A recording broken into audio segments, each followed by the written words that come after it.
ہر وجود کی کوئی نہ کوئی وجہ ہونی چاہیے، چونکہ یہ کائنات ہے اور کائنات خود اپنے آپ کو وجود نہیں دے سکتی ہے، اس لیے لازمی طور پر کوئی نہ کوئی ہے جس نے اس کائنات کو وجود بخشا۔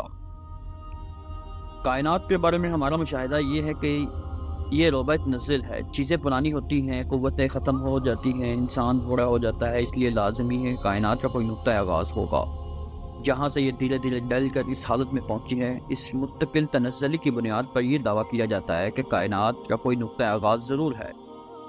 جس چیز کا نقطہ آغاز ہے تو لازمی طور پر اس کی علت ہونی چاہیے، اگر کسی کا نقطہ آغاز ہی نہ ہو اس کی علت ہونا ضروری نہیں۔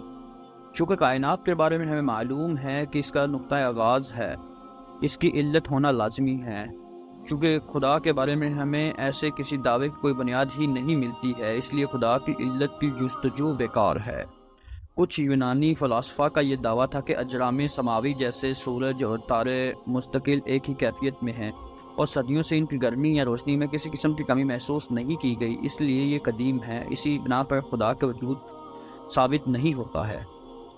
امام غزالی نے یونانی فلاسفہ کے دعوے کی تردید یوں کی کہ ان کے بقول یہ اجرام سماوی اتنی بڑی چیز ہیں، اگر ان کی روشنی یا گرمی میں کوئی کمی بھی ہو رہی ہو تو اتنے دھیرے دھیرے ہو کہ صدیوں میں معلوم نہیں ہوگا۔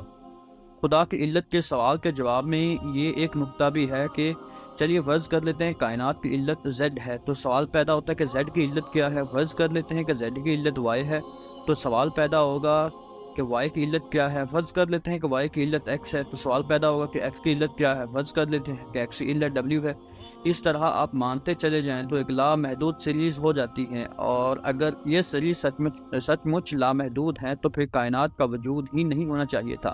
لیکن مسئلہ یہ کہ ہم ہیں اور آپ بھی ہیں، تو لامحالہ ماننا پڑے گا کہ کوئی علت اولی ہے جو بذات خود موجود ہے۔ کائنات کے بارے میں یہ بات محقق ہے کہ علت اولی کائنات نہیں، یہی علت اولی خدا ہے۔